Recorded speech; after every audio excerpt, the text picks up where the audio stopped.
और दरवाज़ा भी फ़ारसी का है, दरवाज़ा, जिसको कई बार दरवज्जा कहते हैं कुछ लोग। दरवज्जा तो खोल अंदर आने दे मेरी अच्छी अच्छी माँ, गाना था एक, किशोर साहब ने गाया था। दरवज्जा, दरवाज़ा, ठीक है, दरवाज़ा फ़ारसी का है। उच्चारण बहुत ज़रूरी है।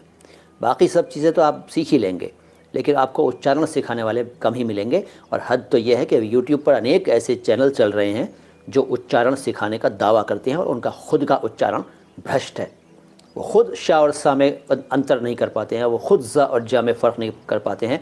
और कुछ ऐसे उर्दू के चैनल मिलेंगे आपको जो भयंकर व्यूअरशिप रखते हैं, जिनके करोड़ों व्यूज़ हैं, लाखों उनके सब्सक्राइबर भी हैं, लेकिन वो खुद क को क बोलते हैं, हक़ को हक़ बोलते हैं, कानून बोलते हैं कानून को, कसम को कसम बोलते हैं, कायदा को कायदा बोलते हैं। वो खुद क अक्षर का उच्चारण नहीं कर पाते हैं, लेकिन उर्दू सिखाने का दावा कर रहे हैं। ऐसे ही हिंदी में भी अनेक चैनल ऐसे चल रहे हैं जो स, श और श का खुद भी फ़र्क नहीं जानते हैं और समझा भी नहीं पाते हैं, लेकिन दावा कि हम हिंदी सिखा रहे हैं, हम उर्दू सिखा रहे हैं।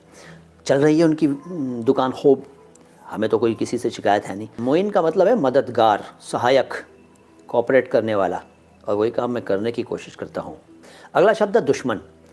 दुश्मन शब्द और दोस्त शब्द, ये दोनों शब्द फ़ारसी के हैं। दुश्मन न करे दोस्त ने वो काम किया है, तो दुश्मन और दोस्त दोनों ही फ़ारसी के हैं। हिंदी में तो दुश्मन के लिए शत्रु है और मित्र है, दोस्त के लिए आपको पता ही है, लेकिन ये दोनों भी खूब चलते हैं, दोस्त और दुश्मन।